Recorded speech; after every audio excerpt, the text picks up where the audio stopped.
Prontinho. Galera, bom, então disse que eu ia falar sobre as mudanças, né? Como é que as coisas vão seguir daqui para frente. Vou começar então falando sobre o questionário que sofreu aí uma mudança, muito por conta dos questionamentos, né? Que vocês, através dos líderes de turma, vinham trazendo sobre o acúmulo de atividades e tal. Então agora o questionário ele não é mais obrigatório para quem tiver assistido a aula. Como é que a gente vai fazer? Nós vamos ter uma chamada, né? A chamada regular, né? Aqui mesmo pelo Teams. Então, no final da aula, igual a gente já estava fazendo, né? No final da aula, vou chamando o nome de cada um, vocês respondem aí no chat ou abrem o áudio, e aí então vou contabilizar, né, a chamada a princípio a partir da participação aqui na aula online. Quem não tiver participado da aula online, o questionário vai servir para aferir essa presença. Né? Então, quem não tiver participado da aula online, depois tem a oportunidade de assistir a videoaula, né? E responder o questionário para poder ter essa presença da aula também. Né? Perde porque não pode fazer pergunta, né? Não consegue participar aqui no nosso chat, mas isso foi feito pensando principalmente nos alunos que estão tendo dificuldade ou dificuldade de conexão, ou quem tem filho em casa, né, às vezes não consegue assistir porque tem que cuidar ali de alguma coisa. Então, para que ninguém saia prejudicado nesse contexto. Certo? Então, assistiu a aula aqui, não precisa fazer o questionário. O que não quer dizer que vocês não podem fazer. Eu, particularmente, acho que o questionário é uma ferramenta muito legal para dar uma aferida no próprio conhecimento, né? Então, para ver se vocês de fato conseguiram compreender tudo aquilo que foi discutido na aula. Então, não é obrigatório, mas está aberto. Quem quiser fazer, pode fazer, tá? Se fosse eu, faria. Acho que é legal para dar uma revisada, né, nos conteúdos que nós trabalhamos, mas ele só vai contabilizar a presença para quem não esteve presente na aula. Beleza? Tranquilo, Júlia? Respondido?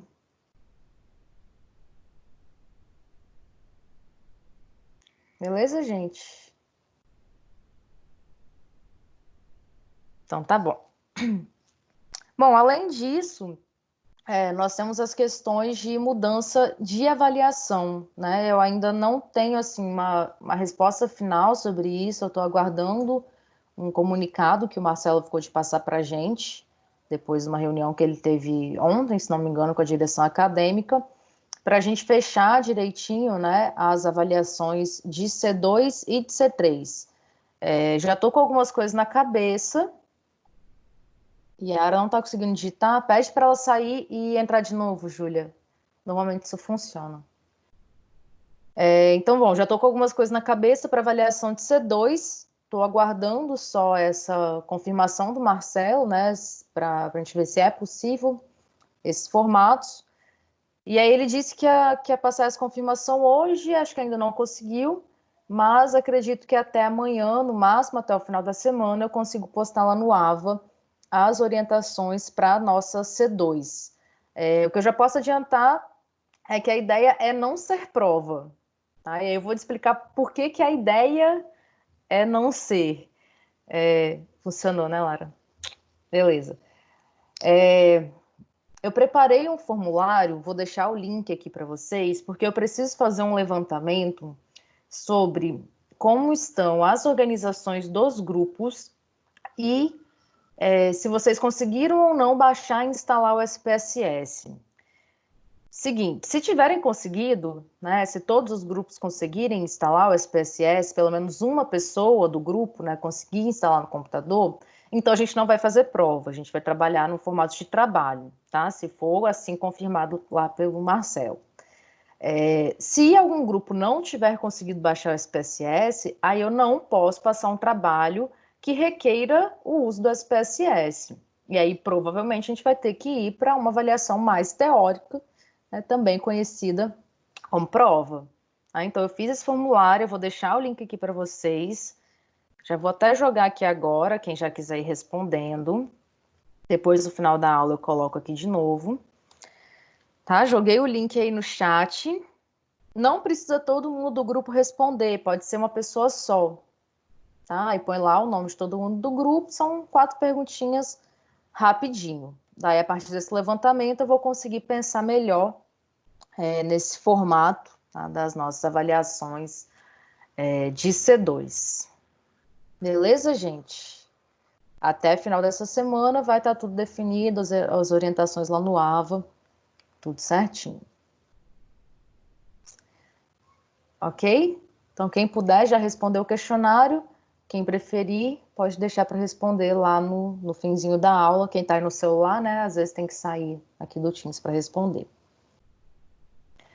Ok? Podemos voltar então no questionário lá da semana retrasada? Teste que quadrado? Quadrado, não? Quem está sem grupo, responder também, viu? Por favor. Bom, ninguém falou nada, então vou voltar lá, tá? Voltar no nosso questionário. Bom, vamos lá. Não sei se vocês lembram, né? Tem um tempinho já. Nós vimos lá na nossa penúltima aula, dia 28, se não me engano, nós fechamos a unidade 2 com a subunidade 2.5, que era o teste quadrado, né? Então, o primeiro teste que nós, de fato, vimos na disciplina. E tem alguém com o microfone aberto aí. Quer falar alguma coisa? Acho que foi sem querer. E aí fizemos, então, o questionário teste quadrado, né? Então, vou voltar aqui em algumas questões, se algumas tiveram um índice de erro alto, então acho que vale a pena a gente voltar em alguns pontos. Alguém quer falar? Vou botar todo mundo no mudo aqui, hein?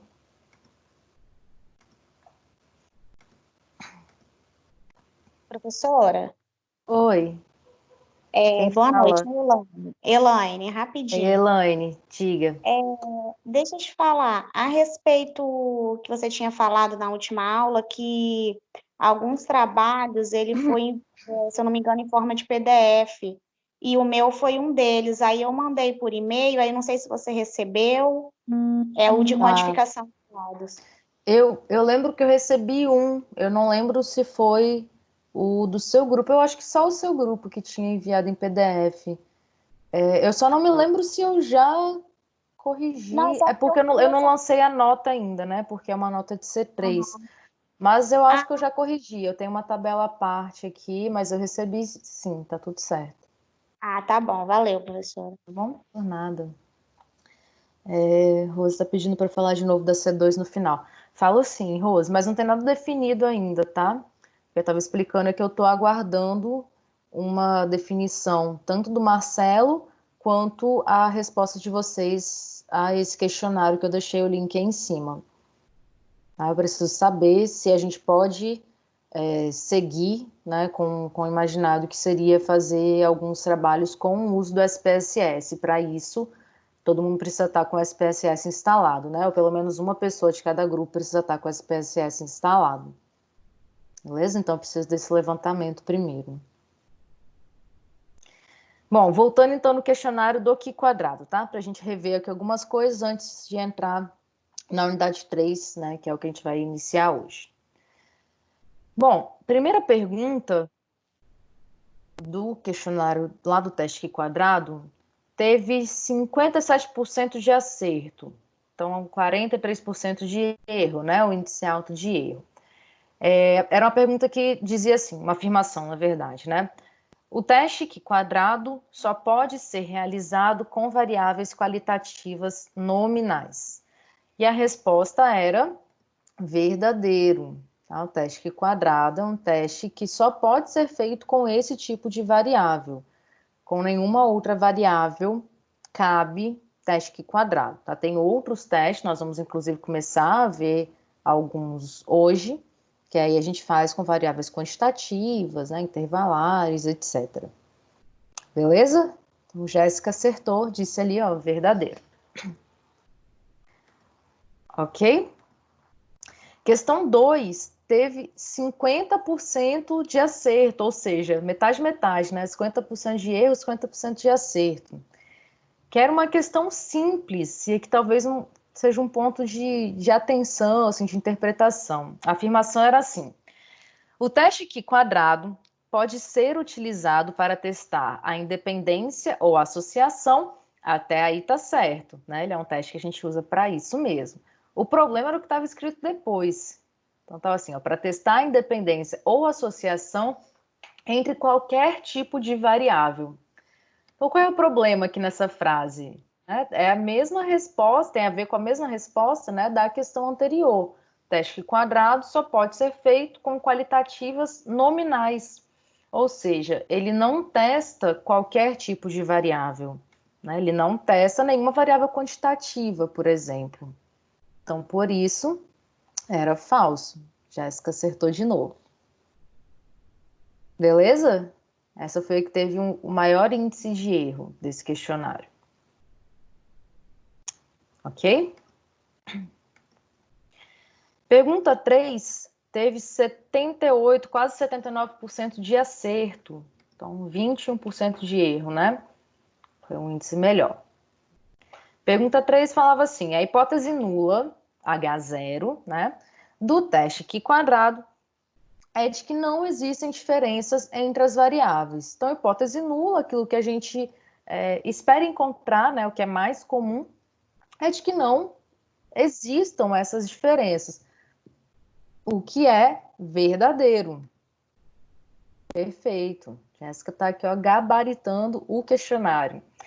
Verdadeiro, né? Hipótese nula, o mais comum eita, distrair aqui com o chat. É que, de fato, não existam diferenças. Quando a gente encontra uma diferença, quando a gente encontra, então, uma hipótese alternativa, esse seria aquele grande achado, né, da nossa pesquisa. Aquilo que a gente vai apresentar, vai publicar, para dizer que nós achamos algo aqui que não é o esperado, né? É uma novidade, digamos assim. Tá? Então, hipótese nula, aquilo que é esperado é de que não existem diferenças. Hipótese alternativa é de que existem diferenças, é o que a gente está tentando encontrar quando a gente realiza o teste Q quadrado. Ok? Então, isso daqui era verdadeira, né? Hipótese nula é de que não existem diferenças entre as variáveis. Questão 4, 86% de acerto, um índice bom, né? Dizia assim: o teste de Fisher deve ser utilizado em substituição ao Q quadrado quando o valor esperado de algum dos grupos da variável for menor do que 5. Sim, verdadeiro também. Também falamos bastante sobre isso nessa aula do Q quadrado, né, de que a gente tem que olhar esse valor esperado, porque se tiver qualquer um, né, em qualquer uma dessas variáveis, que for menor do que 5, então a gente não pode usar o teste Q quadrado. Nós precisamos olhar um outro resultado que aparece ali na mesma tabela, que é o teste exato de Fisher. Só lembrando que isso, para quando a gente tem aquelas análises, né, aqueles cruzamentos, que a gente chama de 2 por 2. Ou seja, você tem uma variável, né, qualitativa, nominal, dicotômica, né? De um lado aqui, ó, dicotômica quer dizer que eu só tenho duas possibilidades de resposta, como por exemplo, sim ou não. Então você tem essa de um lado que você está cruzando com uma outra variável qualitativa nominal que também é dicotômica, que também só tem duas possibilidades de resposta. Então esse seria um cruzamento 2 por 2, certo? A gente cruzaria aqui, ó, o sim e o não com esse sim e não daqui, né? Na linha e na tabela. Se for, então, uma análise 2 por 2, nós usamos o teste exato de Fisher quando aquele valor esperado for menor do que 5.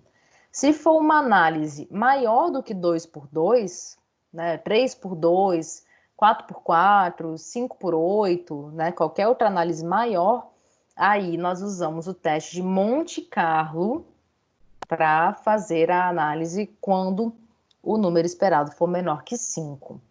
Então, são questões técnicas, né? São coisas que a gente precisa saber mesmo, gravar, para entender quais são os resultados que nós vamos olhar. O SPSS nos diz, né, Ele fala lá se a gente deve usar o Fisher ou o Monte Carlo, só que ele diz em inglês, né? Então, quem não entender de inglês, às vezes vale a pena pegar a legenda lá que o SPSS mostra, jogar no Google Tradutor, né, e ver se ele está falando para usar o teste de Fisher ou usar o Monte Carlo. Beleza? Essa aqui era verdadeira, né? Questão 5 foi a que teve maior índice de acerto, quase 90% de acerto. Dizia assim: no software SPSS, o teste quadrado é realizado na opção Cross Tabs, ou seja, o botãozinho que tem que clicar, né, lá no SPSS é o botãozinho Cross Tabs, o que é verdadeiro, né, exatamente lá onde o nosso teste quadrado se encontra. Beleza, gente?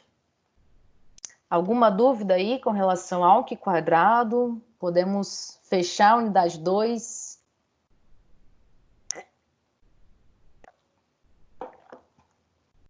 Tranquilo? Alguma dúvida, gente? Jéssica, eu sei que não tem porque acertou tudo. Bom, se ninguém disser, então vou entender que tá tudo tranquilo. Beleza, então. Então tá ótimo. Então hoje a gente inicia, né, de fato, a nossa última unidade da disciplina. Então já passamos pela unidade 1, finalizamos a unidade 2, né, em termos teóricos, faltando ainda a avaliação, né, faltando só a avaliação.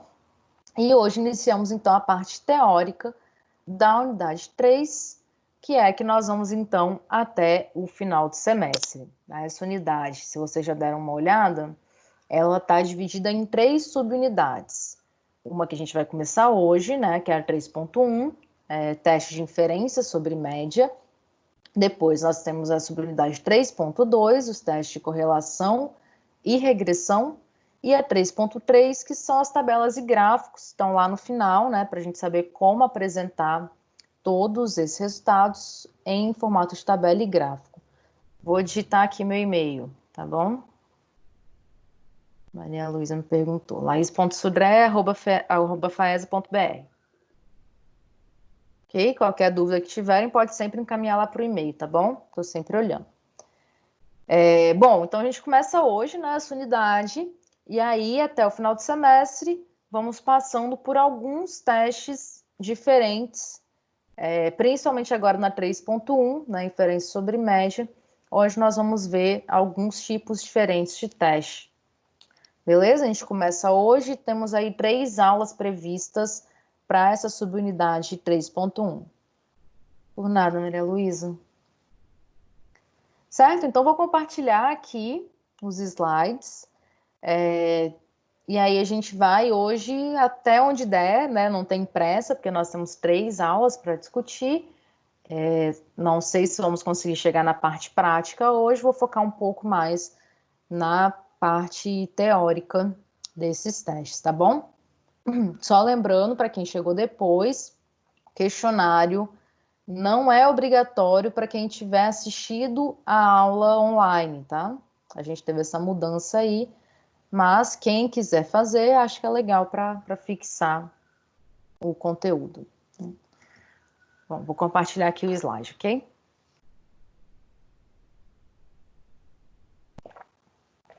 Apareceu aí? Todo mundo vendo?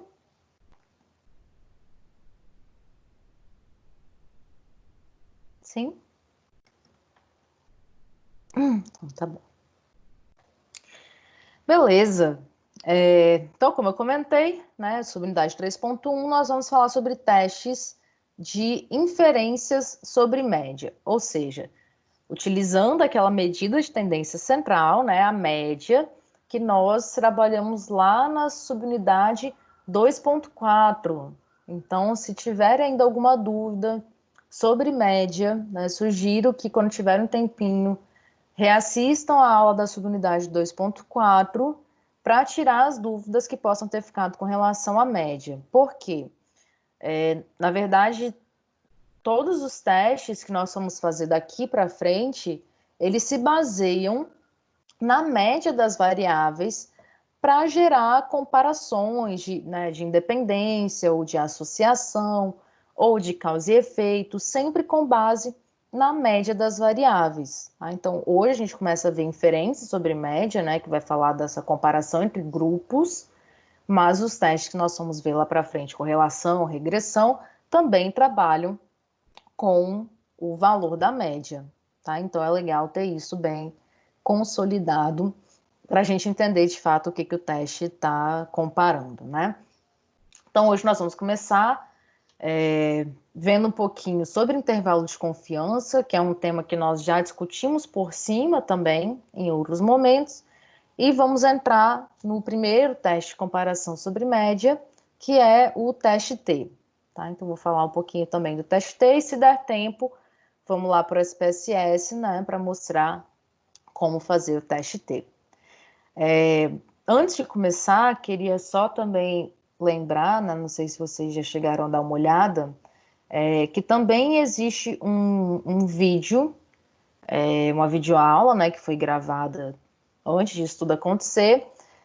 Assim como tinha da unidade 1 e da unidade 2, existe um também para a unidade 3, que está lá no AVA. Né? Então, lá em conteúdo, unidade 3, lá onde vocês encontram os slides, né, tem também uma videoaula em que eu explico principalmente os intervalos de confiança. Então, lá está mais aprofundado do que o que eu vou explicar aqui hoje. Beleza? Diga, Jéssica.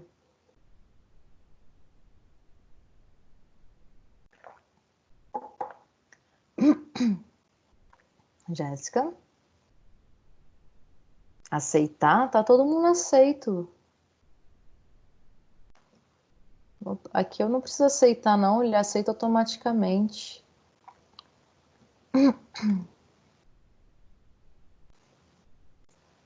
Uai.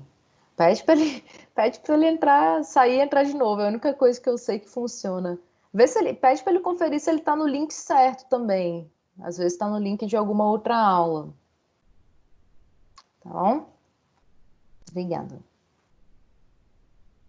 Quando ele entrar aqui, já aceita automaticamente. Bom, então vamos lá. Para a gente começar, né, entrar nessa questão do intervalo de confiança, para entender os nossos testes, a gente precisa voltar aí num conceito que nós estamos discutindo desde o início da nossa disciplina, que é o conceito de inferência. Ou seja, desde a primeira aula, a gente vem discutindo sobre isso, e eu venho falando que a estatística não é uma ciência exata, né? Disse isso na primeiríssima aula, assim, para já tirar aquela ideia que a gente tem, né, da estatística enquanto ciência exata. Por que ela não é uma ciência exata? Porque normalmente a gente não faz pesquisa com a população inteira, né? Nós pesquisamos uma amostra e dali generalizamos, ou seja, geramos inferência daquele resultado para toda a nossa população. Então, a estatística é uma ciência da inferência, né? E ela faz essa generalização que nós chamamos, então, de inferência estatística, tá? Então, inferência nada mais é do que essa extrapolação dos nossos dados iniciais. A gente pega um dado pequeno de um grupo de 100 pessoas, por exemplo, e dali geramos uma inferência para um grupo maior de 1.000 pessoas, né? Pegamos dado da amostra, geramos uma inferência para a nossa população, certo? Então é assim que a estatística funciona, né? Fazendo essas inferências. Por conta disso, isso nos traz algumas questões, né? Algumas perguntas que são importantes da gente conseguir responder. Primeira é, como saber que os resultados obtidos através da nossa amostra, né, desse grupo pequeno, são de fato confiáveis? Como saber se eles são de fato representativos de toda a nossa população? De vez em quando, esse é um questionamento que aparece, né, com relação à estatística. Principalmente, acho que a estatística que a gente mais tem contato, né, que são aquelas pesquisas de intenção de voto.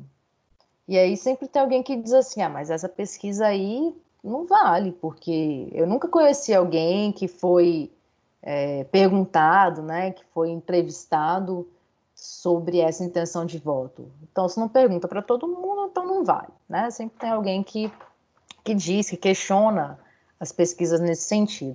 E existe um fundo de verdade, digamos assim, nesse questionamento, né? Nós, de fato, não conseguimos ter 100% de certeza de que o resultado final vai ser, de fato, aquele. Tanto que, de vez em quando, as pesquisas erram, né? De vez em quando aponta que o candidato A vai ganhar e chega lá no dia, o candidato B ganha. Então, a gente precisa ter aí alguma forma de garantir o máximo possível a confiabilidade da nossa pesquisa. E é aí que entram os nossos níveis e intervalos de confiança. Então, é uma estratégia, digamos assim, que os pesquisadores utilizam para ter uma confiança maior nos seus resultados, ou seja, para se garantir, digamos assim, né, para correr um risco menor de errar a sua generalização, a sua inferência estatística. Beleza? Até aí? Isso é a explicação do porquê que a gente precisa, né, desse nível e desse intervalo de confiança. Tranquilo? Para a gente ver, então, em um exemplo, como é que a gente usaria esses nossos intervalos de confiança? Esses daqui são dados de uma pesquisa real, tá? Uma pesquisa que foi, de fato, realizada. Que era uma pesquisa sobre IMC, né, aquele índice de massa corporal, feita com mulheres entre 20 e 29 anos. Então, para essa pesquisa, existia uma população de 20,6 milhões de mulheres entre 20 e 29 anos. Óbvio que a pesquisa não conseguiu contato, né, entrevistar todas essas pessoas. Imagina pegar os dados, né, de peso e altura de 20,6 milhões de pessoas. Então, eles usaram uma amostra pequena, né, de 654 mulheres. Então, de 20,6 milhões, uma amostra de 654. E aí, como é que eu garanto que o resultado dessa amostra é, de fato, representativo de uma população de 20,6 milhões de pessoas? Né? Não vou conseguir dizer com 100% de certeza, vou precisar utilizar lá os meus intervalos de confiança. Fazendo o cálculo de média da amostra, ou seja, somando o IMC de todas as 654 mulheres da amostra e dividindo por 654, né, pela quantidade de participantes, eles chegaram aqui a um resultado, né, uma média de 26,8, o que é, se eu não me engano, o IMC esperado, né? Tá ali dentro do esperado, do saudável, digamos assim. Beleza? Esse é o resultado da média. Só que agora eles precisam, então, generalizar para 20,6 milhões de pessoas, né, para toda a população. Como é que a gente faz isso? A gente parte, obviamente, desse resultado da nossa amostra, né? Então, a gente parte aqui da média. Gente, quem é gatão? Quem é gatão que falou que chegou aí? Aposto que é Claudinei. Tenho certeza que é Claudinei. Acertei? Ah, acertei, óbvio. Bem-vindo, Claudinei.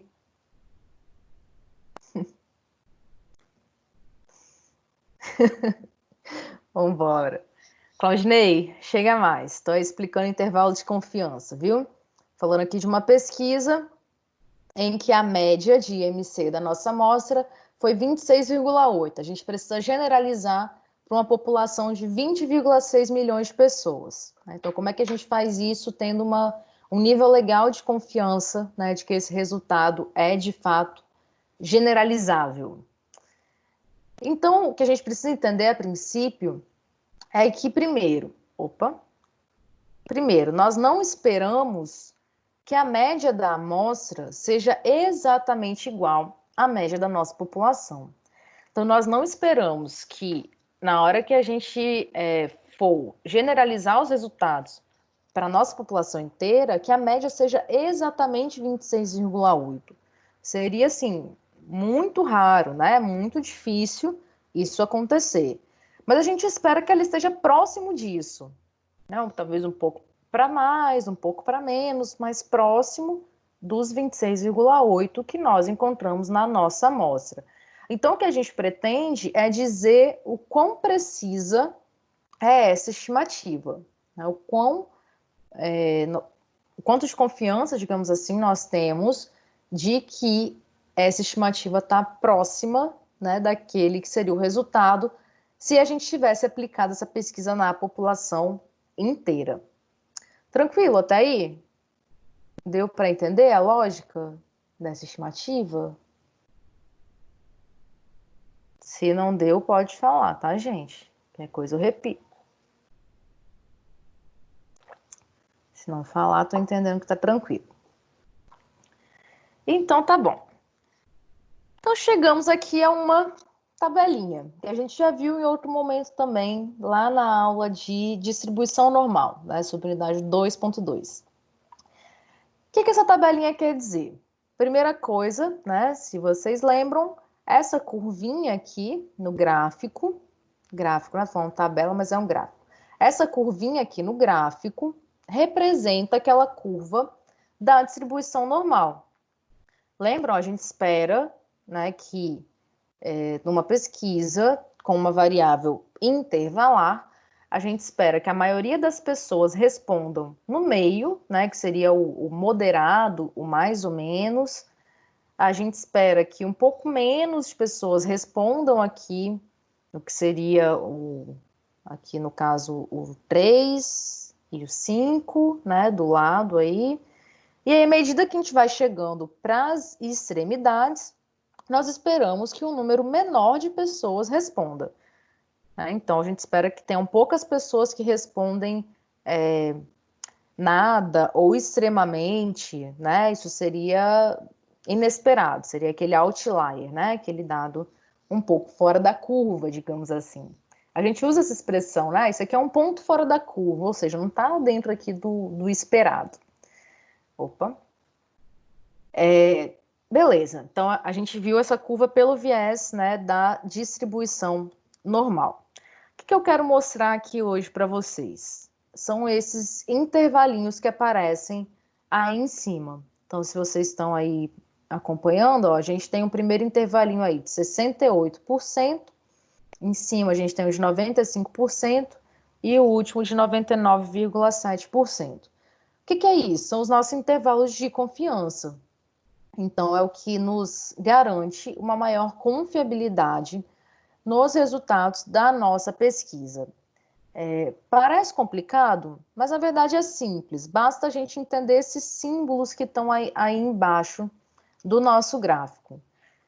Não sei se está dando para ver direitinho, a gente tem aí no meio, né, no centro, um X com um tracinho em cima. Certo? No ponto central aí, ó, tem um X com um tracinho em cima. O que é esse símbolo? É o símbolo de média.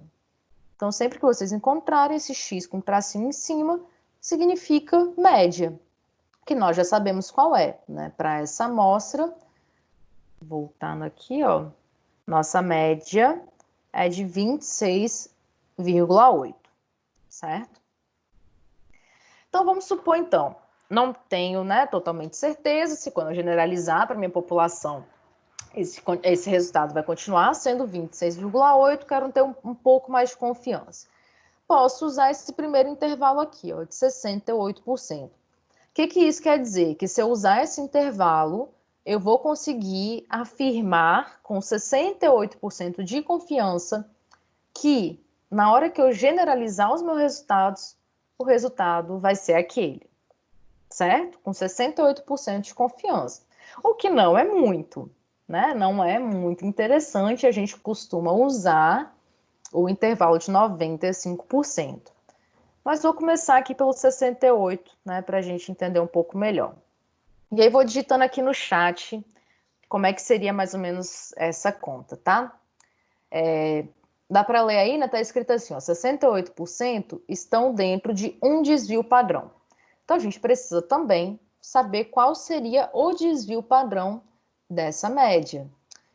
Lembram, eu disse lá na aula sobre média, que quando a gente apresenta uma média, nós apresentamos sempre junto o desvio padrão. Ele é sempre um valor importante para fazer esse tipo de estimativa. Então, vou colocar aqui do lado, tá? No chat, ó. A gente tem uma média aí de 26,8. E vou colocar aqui, só para a gente usar como exemplo, tá? Um desvio padrão de 0,3. Beleza? Então, imaginem que aí no centro, ó, nesse X com tracinho em cima, a gente tem essa média de 26,3. Como é que a gente chega ao intervalo de confiança de 68%? Eu tenho aqui, ó, antes do xzinho, né? Eu tenho aí X com tracinho em cima, né? Média. Menos S. É um símbolozinho que parece um S, mas é uma letra grega, na verdade, né? Esse S significa desvio padrão. Então, o que eu tenho aí, na verdade, é média menos desvio padrão, certo? Um xzinho, tracinho, menos S, média menos desvio padrão. Que cálculo eu precisaria fazer, então? Minha média é 26,8 menos meu desvio padrão, que é 0,3. Então, eu teria aí um resultado de 26,5. Beleza? Estão conseguindo ver aí no chat? Estou colocando os resultados aí. Por outro lado, né, aqui depois do xzinho aí do centro, a gente tem esse xzinho mais o S, ou seja, média mais um desvio padrão, certo? Então, média mais um desvio padrão. Então, nós temos aí nossa média, 26,8, mais nosso desvio padrão de 0,3, que vai nos dar, então, um resultado de 27,1. Então, imagine aí no gráfico, ó, pega esse xzinho, né, e aí a gente está alargando o nosso intervalo de confiança, né, para chegar a 68%. Então, eu teria aqui, ó, no x menos s, eu teria aí o valor 26,5, né, é o cálculo que a gente fez. E o x mais s teria como valor 27,1. Ou seja, eu estou expandindo, né? Estou alargando a minha possibilidade de resultado. Então, na hora de apresentar o resultado final da minha pesquisa, eu diria assim, que o meu valor, né, o valor da média para a população, quando eu pegar lá o resultado da amostra e generalizar, né, para a população inteira, ele vai estar entre 26,5 e 27,1. Então, ao invés de eu dizer assim, olha, vai ser 26,8, né, que foi a média da minha amostra. Não posso fazer isso, porque não tenho certeza, né, que vai de fato ser 26,8. Então, a gente alarga um pouco, né, essa estimativa para dizer, ó, vai estar entre 26,5 e 27,1, certo? Então, isso nos dá uma confiança maior, nos dá uma chance maior de acerto, né, na nossa estimativa. Apesar daqui, né, uma confiança de 68%. Daí imagina, você escrevendo seu TCC e dizendo assim, olha, eu tenho 68% de confiança que a média vai estar entre 26,5 e 27,1. Você acha que isso é muito legal? 68% de confiança não é lá um nível, né, muito bom. Isso quer dizer que você tem aí, você está admitindo 32% de chance de erro. Né? Então, não é assim tão interessante para a gente. Por conta disso, a gente costuma usar esse segundo intervalo, que é o de 95%. O que isso quer dizer? Para a gente chegar ao intervalo de 95%, nós precisamos estar entre dois desvios padrão. Então, se no dia 68 a gente estava entre 1, né, um desvio para menos, um desvio para mais, no 95% nós estamos entre 2. Então, nosso cálculo aqui seria, ó, média menos 2 desvios padrão, né? Então, esse 2S quer dizer 2 desvios padrão, que seria, então, aí, né, nossa média, 26,8, menos 2 vezes nosso desvio padrão, né, que é 0,3. Então, 0,8 menos 2 vezes 0,3 vai dar 0,6. Beleza?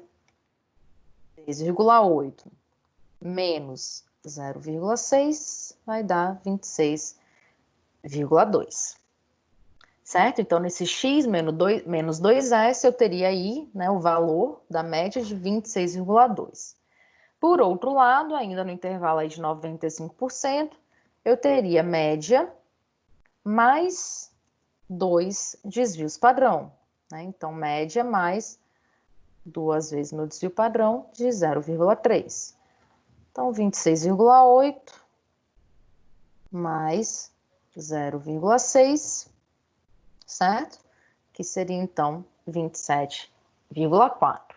O que eu fiz agora? Expandi ainda mais a minha margem, né? Então, agora na hora de apresentar, eu vou dizer assim, ó, tenho 95% de confiança que quando a gente generalizar o resultado da amostra para a população, a média vai estar entre 26,2 e 27,4. Então, agora eu tenho uma chance maior de acertar. Né? Expandir ali, tem uma chance maior de acertar. Certo? Esse é o intervalo mais usado. Vocês vão perceber que lá no SPSS ele já vem marcado, inclusive. Nas pesquisas, nas áreas de ciências humanas, normalmente a gente utiliza o intervalo de 95%. Por quê? Porque a gente admite esses 5% de erro como se eles fossem os outliers. Então, se vocês olharem aí no gráfico, vocês vão ver que o que fica fora, né, desse intervalinho de 95% são só os valores extremos. Tá? Então, aqueles valores que não são muito esperados dentro da nossa pesquisa. Apesar de algumas pesquisas, alguns pesquisadores optarem por usar esse terceiro intervalo, que seria o mais acurado, né? Que seria o intervalo de 99,7%. Por que ele não é interessante? Às vezes ele expande demais a nossa estimativa. Então, às vezes ele vai se tornar algo como dizer assim, olha, eu tenho 99,7% de confiança que a média de idade da turma vai estar entre 40 e 60 anos. Isso não é um resultado muito interessante, né? Não traz um dado assim concreto para que a gente possa trabalhar. Tá? Então, uma margem muito grande também não é muito legal, porque nós estamos tentando definir alguma coisa aqui, né, seja por uma pesquisa, né, como uma pesquisa eleitoral, por exemplo, então isso vai ser usado para pensar estratégias, né, de campanha, de marketing, e a gente precisa de um resultado um pouco mais certeiro, né, digamos assim. Beleza? Tranquilo essa questão dos intervalos de confiança?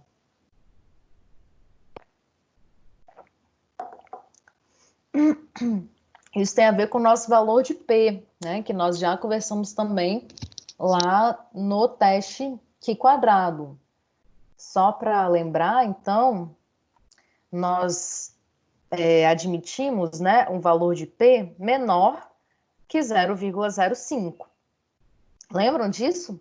Se a gente encontrar um valor de P menor que 0,05, então é porque aquele teste tem significância estatística. 0,05 nada mais é do que 5%. Mas se a gente pega 0,05 e multiplica por 100, a gente tem 5%. Então, esse 5% é o máximo de falta de certeza, né? É o máximo de dúvida que nós podemos ter com relação ao nosso resultado, porque nós vamos usar esse intervalo de confiança de 95%. Então, eu posso ter até 5% de dúvida.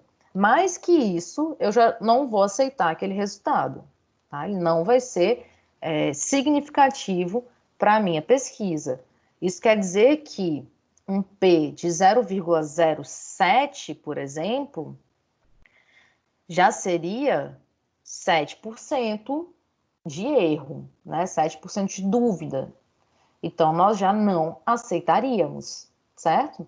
Então, menor que 0,05, né? Como, por exemplo, um P de 0,02, que seria aí, ó, 2% de dúvida, a gente aceita, né? Porque 2% de dúvida quer dizer que eu tenho 98% de confiança. Então, se for acima de 95, né? Se for igual a 95 ou acima disso, para a gente está valendo, certo? Então, essa explicação, né, serve para a gente entender também a lógica por trás do valor de P. Precisa entender tudo isso? Não necessariamente. Tá? Precisa saber que valor de P menor que 0,05 é o que faz com que o nosso teste seja significativo. É o que comprova a nossa hipótese alternativa.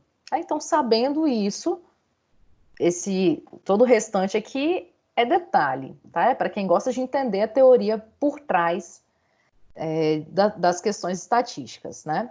Mas o que de fato importa é saber analisar, né, se é ou não significativo aquele nosso resultado. Ok? Alguma dúvida aí, gente? Beleza? Então tá bom. Beleza. Chegamos então nos nossos testes. Então, todos os testes que nós vamos fazer partem desse intervalo de confiança. Jéssica, tem alguma dúvida? Quer aproveitar para dizer aí? Se quiser, pode ir digitando, tá? Depois eu volto para responder. Então, bom, vamos lá. Então, chegamos aqui nos nossos testes, né? Como eu comentei, nós vamos ver alguns aqui na subunidade 3.1, que são os testes que fazem comparação de média entre grupos, a princípio, né? Os primeiros que nós vamos ver são os testes de comparação de médias entre grupos. Então, a gente vai começar hoje e aí se estende para as próximas 2 aulas. Hoje a gente vai ver 2 testes que medem, na verdade, a mesma coisa. Tá? Então, já vou chegar lá, vou explicar por que disso. Primeira coisa, para fazer qualquer teste, né, estatístico, a gente precisa entender o que nós estamos procurando, né? Qual é o resultado que a gente pretende achar. Então, esse teste que nós vamos ver, ele é usado quando a gente pretende comparar a média entre grupos. Por exemplo, quando eu quero saber se, um exemplo que eu falo sempre, né? Se a média de depressão das mulheres é maior do que a média de depressão dos homens, ou vice-versa. Eu quero comparar a média de homens e mulheres e ver se existe ali alguma maior do que a outra, se existe de fato uma diferença estatística, né, entre essas 2 médias. Então, para que eu consiga fazer esse cálculo, eu preciso pelo menos de uma variável intervalar, porque média é um cálculo que a gente só consegue fazer com variáveis intervalares, né? Então, aquelas perguntas que vão assim de 1 a 5, né, de 1 a 7, sendo 1 nada e 5 extremamente. Aquela é uma variável intervalar, né, que a gente consegue fazer um cálculo de média. Então, nesse exemplo que eu dei, né, eu precisaria lá ter uma pergunta, qual é o seu nível de depressão? E aí a pessoa me responderia desde 1, né, nada, depressivo, até 5, extremamente depressivo, certo? Então, uma variável intervalar é necessária para a gente fazer esse tipo de teste, já que a gente vai comparar médias, né? E eu preciso também de uma variável categórica, ou seja, uma variável qualitativa nominal. Detalhe aqui é que essa variável qualitativa nominal só pode ter no máximo 2 níveis para os testes que nós vamos começar a ver hoje. O que seriam 2 níveis? Seriam 2 únicas possibilidades de resposta, como sim ou não, ou masculino feminino, né? Se a gente só tiver dado essas 2 oportunidades, 2 possibilidades de resposta, ou matutino noturno, Então, se eu tenho uma variável qualitativa nominal, né, uma variável categórica, com só duas possibilidades de resposta, então eu posso usar para fazer os testes que nós vamos ver hoje. Então, agora a gente começa a entender a importância de definir corretamente as nossas variáveis, né? Aquilo que a gente viu lá na unidade 1. Porque se eu tiver definido de forma errada, então eu vou achar que aquela é uma variável intervalar, vou lá, vou tentar rodar o meu teste, o SPSS aceita, ele roda. Só que ele vai te dar um resultado nada a ver, né? Um resultado que não dá para ser utilizado. Então a gente tem que tomar muito cuidado primeiro na definição das nossas variáveis. Se tiver definido certo, né, então é só eu olhar e ver se cabe esse tipo de teste. Entendi, Jéssica. Tenta dar uma olhada na videoaula que eu comentei também. Acho que lá pode ser mais fácil de entender do que aqui pelo Teams. Pelo menos lá aparece o slide maior, né? E me aparece também. Beleza? Se sobrar alguma dúvida, pode me procurar lá no e-mail, que a gente vai conversando. Bom, voltando aqui então, nos testes. Então, a gente quer comparar média de dois grupos, tá? Uma variável intervalar, uma variável categórica com dois níveis, né? Duas possibilidades de resposta. Esses testes, eles podem ser de dois tipos. Na verdade, são dois testes diferentes que medem a mesma coisa. Tá? Então, os dois são usados para fazer comparação de média entre dois grupos. Qual é a diferença entre eles? Nós usamos para variáveis que têm distribuição normal e outro nós usamos para variáveis que não têm distribuição normal. Então, agora tudo começa a se encaixar, né? Tem a questão da definição das variáveis, que nós vimos na unidade 1, e tem a questão da distribuição normal, que nós vimos na unidade 2. Então, é agora que a definição desse tipo de distribuição começa a ser importante para a nossa pesquisa. Por quê? Se a gente fez lá, né, o nosso teste de distribuição e descobrimos que o teste tem distribuição normal, que a variável, perdão, tem distribuição normal, então eu vou usar o teste T. Né? Então está escrito aí, ó, teste T para grupos independentes, entre parênteses, variáveis intervalares de distribuição normal. Então tem distribuição normal, quero comparar, né, média entre dois grupos, uso o teste T. Não tem distribuição normal, né? Fiz lá meu teste e descobri que não tem distribuição normal. Não posso usar o teste T. Vou usar o teste Mann-Whitney. Então, para variáveis intervalares sem distribuição normal. Eles fazem o mesmo tipo de análise, tá? Os dois comparam a média entre dois grupos.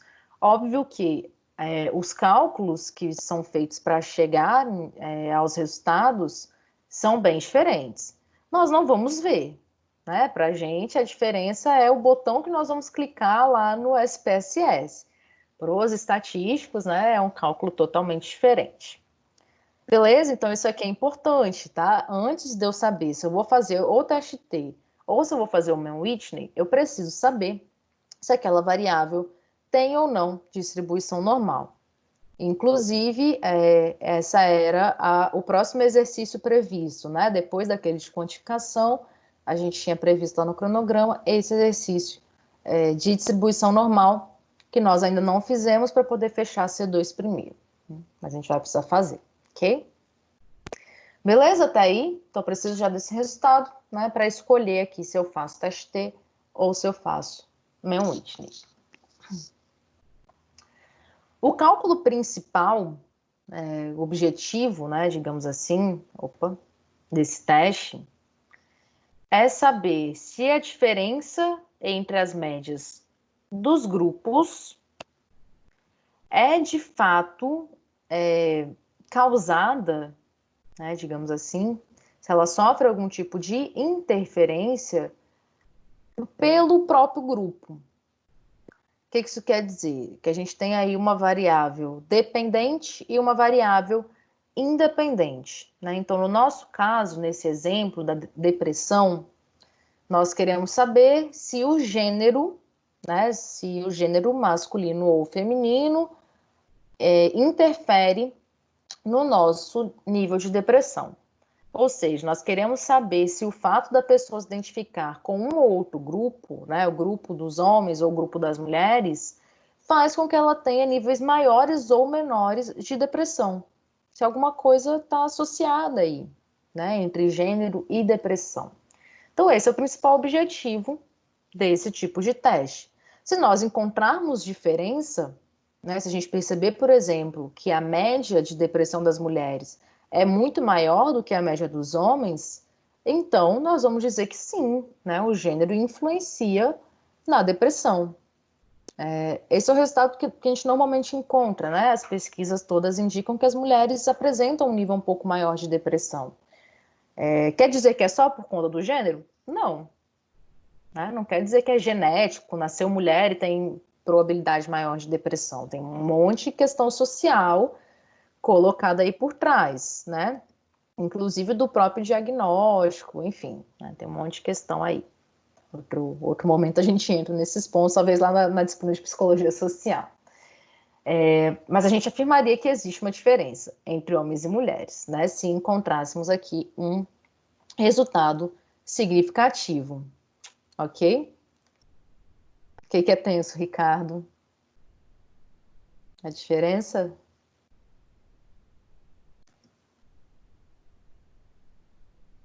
Sim, né? Tem um monte de coisa aí, um monte de coisa por trás. Desde o fato dos homens procurarem menos os serviços de saúde, inclusive.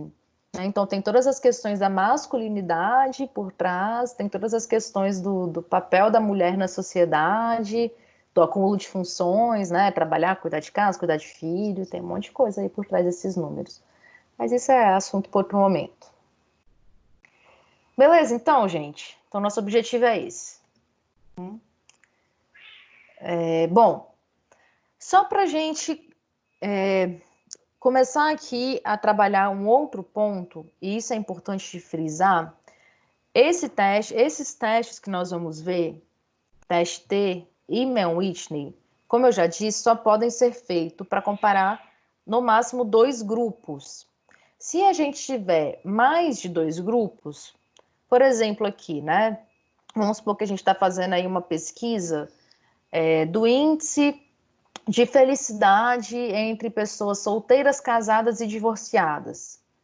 Aí a média dos solteiros foi 3,5, dos casados foi 2,9, dos divorciados foi 4. Ou seja, a princípio é que os divorciados estão mais felizes, né, do que os solteiros e os casados.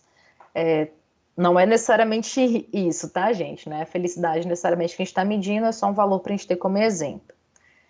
Então vamos supor que eu tenho 3 grupos, né? Solteiros, casados e divorciados. Eu já não posso mais usar nem o teste T, nem o Mann-Whitney para fazer essa comparação entre os grupos. Tá? Eu só posso usar se forem só 2 grupos. Então, existem outros testes para fazer comparação entre mais de 2 grupos. E aí podem ser 3, 5, 10, 20, né? Podem ser quantos grupos a gente tiver. Não sei se a gente vai ter tempo de ver esses outros testes, tá? Eles não estão na ementa, né, da nossa disciplina, mas se dá tempo a gente pode entrar um pouquinho neles, que são a nova, né, que chama a nova quando a gente tem distribuição normal, e aí ele também tem o equivalente para quando não tem distribuição normal, que chama MANOVA, tá? Então são os testes que fazem comparação entre mais de 2 grupos. Talvez a gente consiga dar uma olhadinha neles, beleza? Bom, chegamos então lá no SPSS, né? Entender como que nós fazemos nosso teste T. Vou abrir então aqui meu banco de dados e vou tentar mostrar rapidinho, né? Talvez a gente não consiga ver tudo hoje, mas não tem problema porque nós continuamos lá na aula que vem. Então, estou abrindo aqui meu banco de dados para mostrar o caminho, tá? Quem tiver com SPSS baixado, depois quiser ir se adiantando, né, e testando algumas coisas, aqui nos slides tem esse caminho, tá? Então, tudo que está marcado aí em amarelinho, né, como vocês já sabem, são os lugares onde a gente precisa clicar. Então, a gente tem aqui tanto pro SPSS e uma explicação de como apresentar os resultados. E aí, depois aqui tem o caminho pro Menn Whitney, tá? Quem já quiser ir testando em casa, pode tentar fazer. Hoje a gente vai fazer o teste T, semana que vem a gente entra no Menn Whitney, tá? Acho que não vai dar tempo de entrar nele hoje. Beleza, eu vou compartilhar aqui então minha tela para mostrar lá no SPSS como é que a gente faz.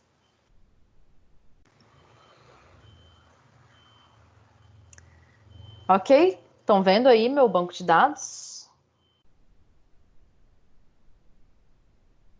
Sim? Não? Sim? Beleza. Então vamos lá.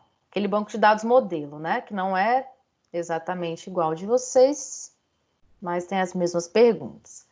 Então qual é o caminho aqui? Só lembrando, antes eu teria que fazer meu teste D, porque talvez eu não possa usar o teste T.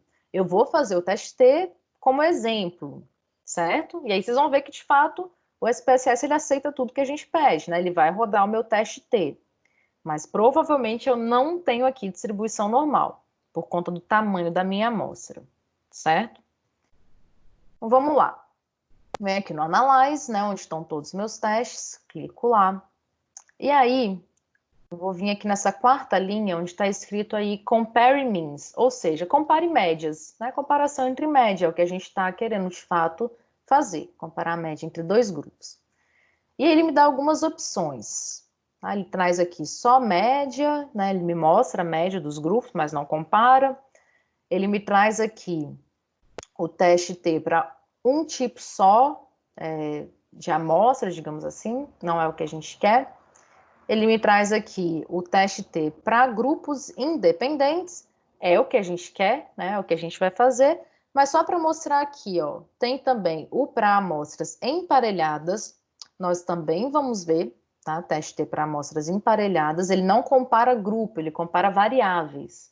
Às vezes é interessante para a gente também saber se, por exemplo, as pessoas estão mais depressivas ou mais ansiosas, né? Seria esse daqui.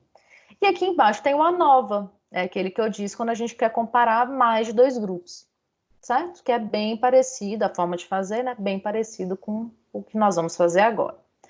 Tá? Então, só fazendo de novo, ó, Analyze, Compare Means, e a gente quer esse aqui, ó, Independent Samples, T-Teste, ou seja, teste T para grupos independentes.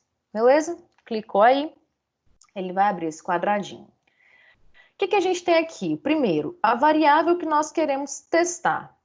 Então, eu vou escolher aqui, vou escolher essa daqui, deixa eu ver. Essa daqui, ó, que é, indique na escala abaixo o seu grau de motivação para esse período do curso. Lembram dessa pergunta? Então, era de 1 a 5.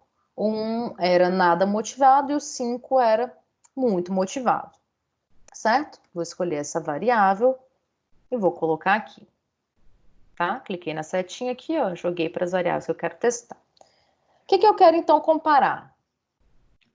Vou comparar por gênero, beleza? Porque eu sei que aqui no meu banco de dados eu só tive duas respostas, masculino ou feminino. Então, vou escolher aqui a variável gênero e vou jogar aqui embaixo, ó, na variável de grupo que eu quero comparar. Então, cliquei na setinha, gênero apareceu aqui. Beleza? Então, rodando esse teste, eu vou conseguir saber se os homens estão mais motivados, se as mulheres estão mais motivados, né? Se existe alguma diferença entre eles. Só que, não sei se dá para ver direitinho aí, aqui na frente do gênero aparecem dois pontinhos de interrogação, certo? Opa. Se fosse hoje, as respostas mudariam, provavelmente. Eu sempre falo isso, no começo do semestre para o final do semestre já muda um bocado. Ainda mais esse contexto todo aí de pandemia, né? Provavelmente seriam diferentes.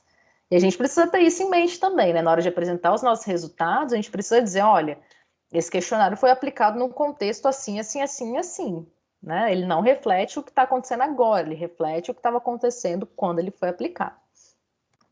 Mas, bom, voltando aqui.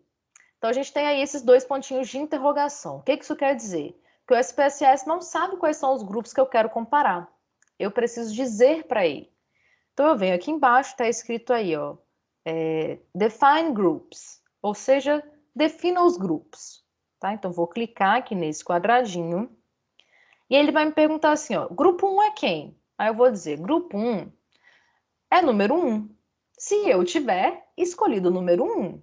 Lembram? Isso aqui tem a ver lá com aquela legenda, com o processo de quantificação que vocês fizeram lá atrás. Então, se eu tiver definido aqui, como eu de fato fiz, né? A gente consegue ver aqui, ó, na coluna gênero, eu defini número 1 e número 2. Tanto faz para mim agora se um é para homem ou um é para mulher, né? Se o número 1 eu dei para masculino ou para feminino.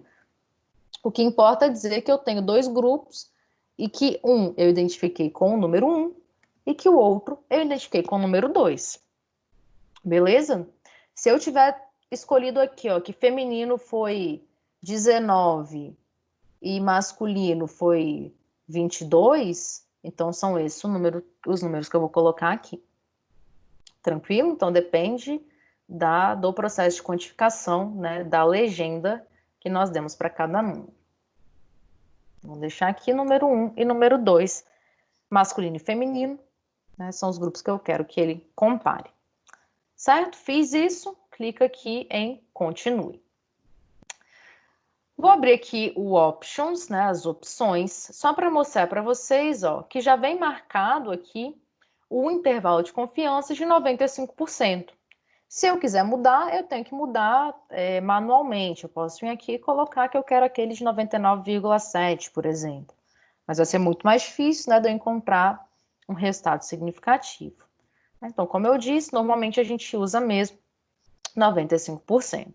Tranquilo? Então não precisa mexer em nada, tá? Só para mostrar para vocês que já estava lá marcadinho aqui. Aqui também não precisa mexer em nada, beleza? Deixar tudo calminho por enquanto. Então a gente só fez aqui, ó, escolheu a variável que nós queremos analisar, que nós queremos comparar a média. Lembrando que ela precisa ser uma variável quantitativa intervalar, ou seja, essa que tem uma reguinha, né? Se eu tiver definido certo, né? Porque isso é definido também por nós aqui. Então a gente diz se ela é escalar, se ela é nominal ou se ela é ordinal, tá? Esse é um primeiro passo. Se eu tiver definido certo, então todas essas que são reguinha amarela, né, são variáveis intervalares. Todas essas que são esses círculozinhos, né, redondinhos, são as nominais, né? Então eu botei aqui motivação, gênero, né, definir grupos 1 e 2, né, masculino e feminino, e vou clicar aqui em OK para ele rodar o teste. Beleza? Ele abre aquela outra janela, né, do output, né, dos nossos resultados. Então vamos lá. Primeira coisa aqui que a gente consegue perceber é que nós temos na nossa amostra uma quantidade, né, um N, um número de 30 pessoas do gênero feminino e 3 pessoas do gênero masculino. Como algumas turmas de psicologia, né? De fato, a gente costuma ter mais mulheres do que homens, apesar disso estar mudando nos últimos anos, né? Mas essa aqui, essa diferença era bem grande, né? Então, a gente tinha 10 vezes mais mulheres do que homens, certo? Então, eu tenho aqui a quantidade total para gênero feminino e para gênero masculino. O que eu tenho aqui na frente? A média. A média, nessa linha aqui, né? A média para as mulheres foi de 4,7. Então, naquela escalinha que é de 1 a 5, né, sendo que o 5 era extremamente motivada, posso considerar que as mulheres estão bastante motivadas, né? Estão ali 4,7. E aqui eu tenho o desvio padrão, né, 0,74, que a gente sempre precisa apresentar junto. Embaixo, aqui no masculino, eu tenho, né, 3 homens e uma média de 4, que é bem próximo da média feminina, né? Apesar da feminina ser maior, a gente está aí com valores bem próximos. Será que existe alguma diferença que eu posso, de fato, afirmar que as mulheres são mais motivadas, estão mais motivadas do que os homens? É isso que a gente vai conferir com o teste T, tá? Então, não basta que a média ser maior, porque isso pode não ser estatisticamente significativo na hora que a gente for generalizar os nossos resultados. Pode ser só uma coincidência da amostra, tá? Então, não basta só olhar aqui esse valor, a gente precisa olhar o resultado do teste T. Então, nessa tabelinha aqui de baixo, nós temos esses resultados, certo? A gente vai olhar essa primeira linha aqui, ó. Nós estamos assumindo, né, que essas variâncias são iguais, ou equalitárias, né, digamos assim. E aí a gente tem alguns valores, nós não vamos olhar todos, tá? Porque esse primeiro aqui, ó, é de um teste chamado Levene, não é o que nós estamos vendo, tá? Então tá escrito aí, ó, Levene's teste, não é o que a gente quer. Qual que nós queremos? O teste T. Então, teste, né, teste T, tá daqui, né, dessa linha para cá. Então, nós temos um primeiro valor aí, que é o valor de T. É o valor desse teste que nós estamos fazendo. Mas a primeira coisa que nós vamos olhar é o valor de P, né, para saber se esse resultado é significativo ou não. Se ele de fato mostra alguma diferença ou não. Então, a gente tem aqui, ó, no SIG, né, o valor de P está sempre aqui no SIG, que é o nosso índice de significância. E a gente tem aqui um valor de P de 0, né, lembrando sempre que se não tem nenhum número antes da vírgula, é porque é 0. Então, a gente tem aí um valor de P de 0,886, certo? Então, vou voltar aqui, né, no nosso chat, vou colocar aí, ó, a gente tem um P de 0,886. Esse valor é maior ou menor do que 0,05? Ele é muito maior, né? 0,05 é a mesma coisa, se a gente quiser comparar ali com os três números, né? É a mesma coisa que 0,050. Então, a gente tem aqui um valor que é 0,886. É muito maior do que 0,050. O que isso quer dizer? Que esse resultado não é significativo. Ou seja, que eu tenho aqui um índice de dúvida, digamos assim, que é de 88,6%. Não vou apresentar um resultado, né, que eu tenho 88,6% de dúvida sobre ele. Né? Nós só apresentamos aquele que nós temos no máximo 5% de dúvida. Lembram? Por conta lá do nosso intervalo de confiança, certo? Então, não é significativo, né? Isso quer dizer que eu não posso afirmar, com base nesses resultados, que existem diferenças entre homens e mulheres. E aí a gente precisa prestar atenção no que isso significa também, tá? Porque o que eu preciso escrever é exatamente isso. Olha, eu não posso afirmar que a diferença existe, mas eu também não posso afirmar que essa diferença não existe, certo? Eu não posso afirmar nada, na verdade, porque eu não encontrei um resultado significativo. Então, normalmente, esse é um tipo de resultado que a gente nem apresenta nos nossos artigos, né, nos nossos trabalhos, porque se eu não posso afirmar nada, tem que ser muito importante, assim, muito relevante para que eu apresente esse resultado, tá? Exemplo, né, do que poderia ser de fato relevante para apresentar um resultado que não é significativo. Vamos supor que eu estou me baseando numa pesquisa que já foi realizada, né, e que encontrou um resultado significativo. Nesse caso, né, seria interessante eu dizer, olha, lá nos Estados Unidos eles acharam diferença. Eu fiz aqui no Brasil e não achei. E aí eu apresento lá, ó, meu valor de P foi 0,886. Então, aqui no Brasil, não consegui encontrar a mesma diferença que eles encontraram lá nos Estados Unidos. Tá? Então, é um exemplo, né, de um motivo que tornaria importante, né, apresentar esse tipo de resultado não significativo.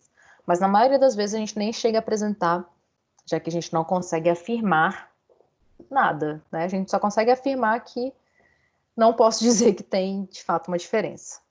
Beleza? Deu para entender essa lógica do que o resultado quer realmente dizer com relação ao teste T? Tranquilo, gente? Alguma dúvida? Alô, pessoal? Estão aí? Alguma dúvida nessa interpretação?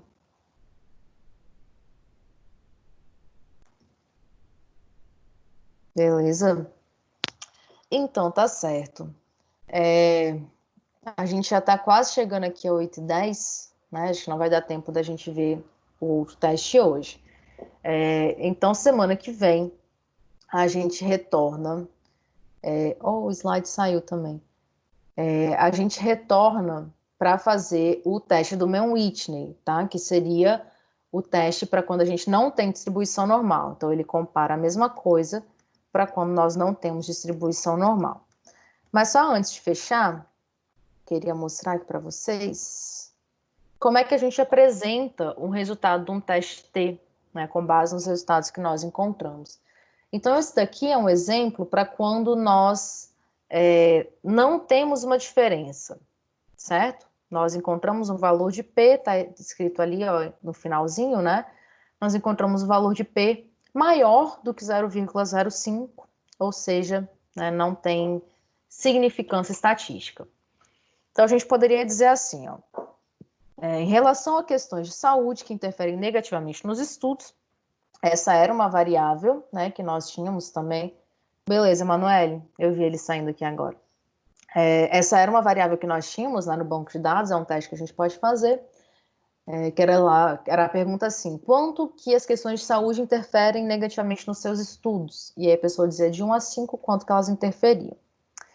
Então, para saber se tinha alguma diferença, né, com relação a essa variável e os gêneros masculino e feminino, foi realizado o teste T. E aí depois eu digo assim, ó, o resultado indicou que as mulheres apresentaram uma média superior à dos homens. Porém, essa diferença não é estatisticamente significativa. E aí eu trago o valor de T, né, que aparece lá no meu output. Semana que vem eu vou voltar nisso, tá? Trago aqui o valor de T. Trago entre parênteses um valor que nós chamamos de DF, tá, que também aparece lá nos nossos resultados no SPSS, que é o número de comparações, tá, que o SPSS fez, e trago o resultado do meu valor de P.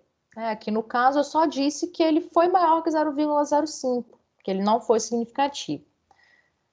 Quando ele é significativo, é melhor a gente trazer o valor exato, né? Dizer de fato quanto foi o nosso valor de P. Questões. Beleza, daqui a pouco eu olho.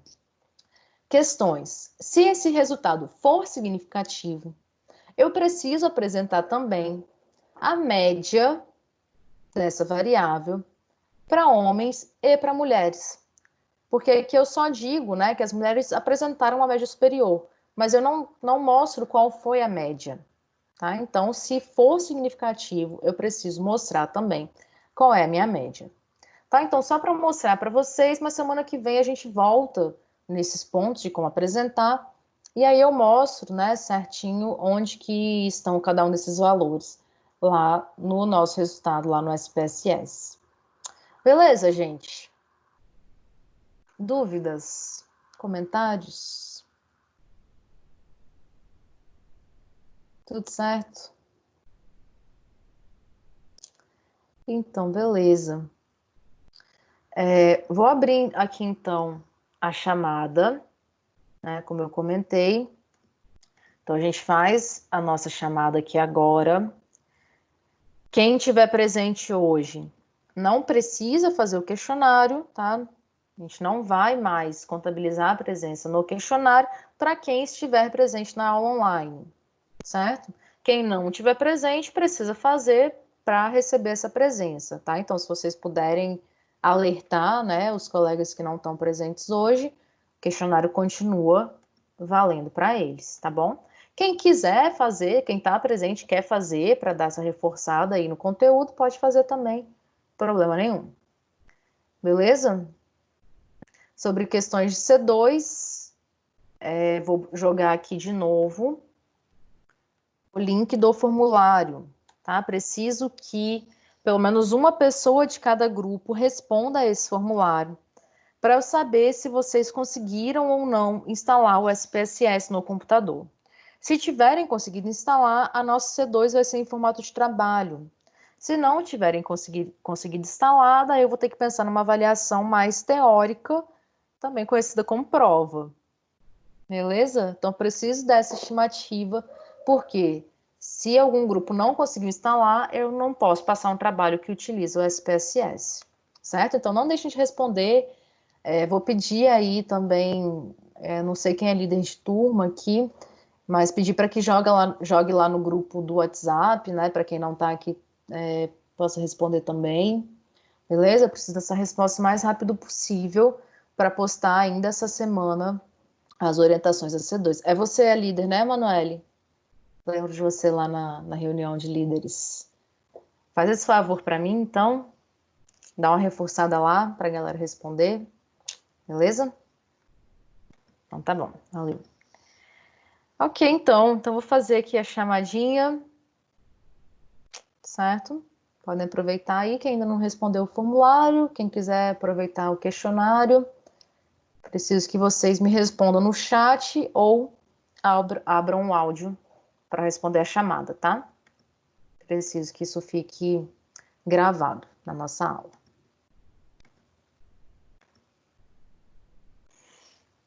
Assim que o docente abrir, tá meio lerdo.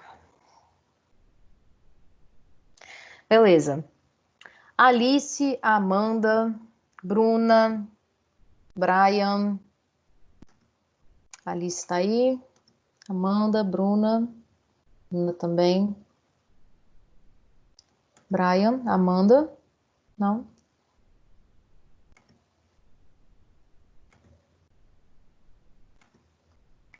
Ok. Camila, Carolina, Caroline e Caroline.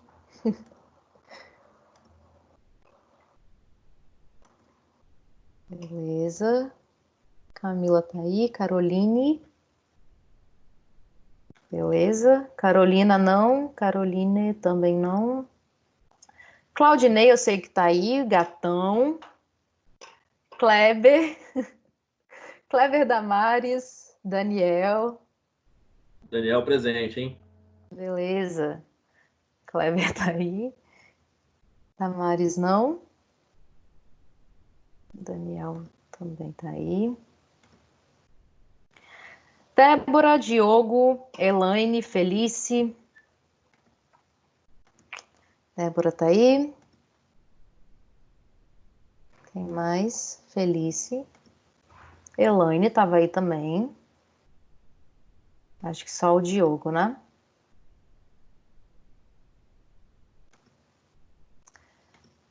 Franciele, Gabriele, Ellen, Emanuele. Emanuele eu sei que tá aí. Diogo tá aí, beleza.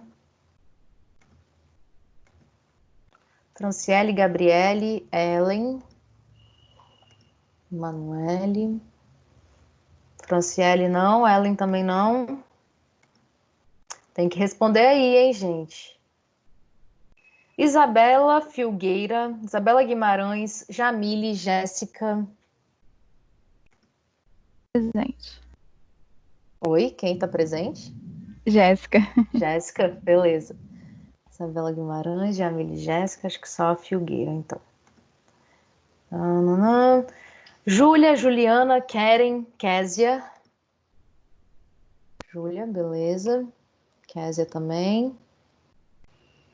Juliana, Keren, não.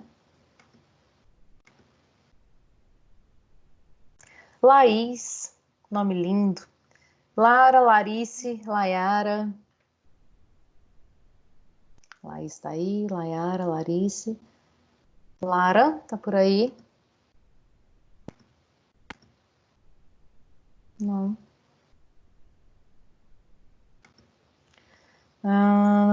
Letícia, não.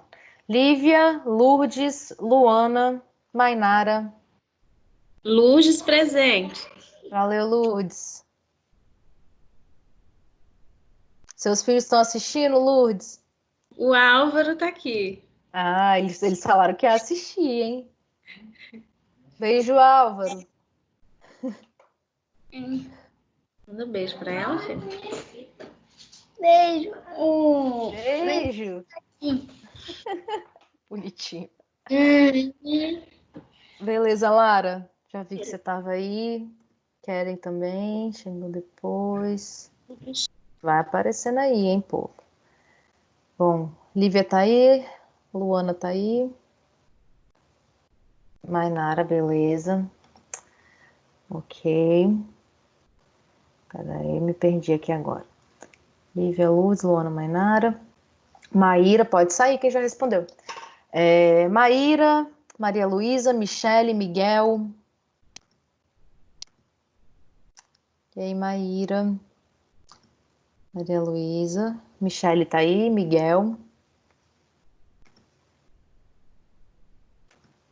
Mirela, Miriam, Paulo Vitor, Pedro Henrique. Miriam tá aí. Mirela, Paulo Vitor tá aí.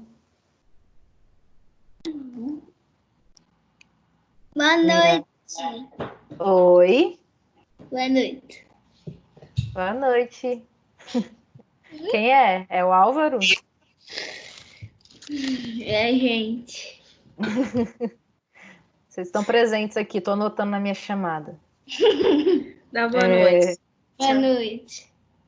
Boa noite. Ai, vocês estão aí, tô vendo vocês. Tudo bem? Bonitinhos. Mirella tava aí também, né? Beleza. Acompanha aí, hein? Tô fazendo a chamada, vocês me ajudam. Priscila, eu sei que tá aí. Hanna, Ricardo, Rosiane, Juan. Priscila tá aí, beleza. Rosiane, Ricardo, Juan. Lourdes também, Lourdes.